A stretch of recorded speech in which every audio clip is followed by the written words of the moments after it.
Nearing a century old, this holy water font from a church near Niagara, Canada was crumbling.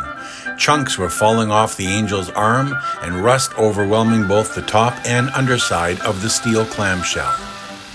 After some mechanical cleaning and by hand, injecting epoxy to seal the rusty sculpting wires inside, and then resculpting with new epoxy-based materials. Rubberizing the clamshell so it can safely hold water again, and the decorative painting stages begin.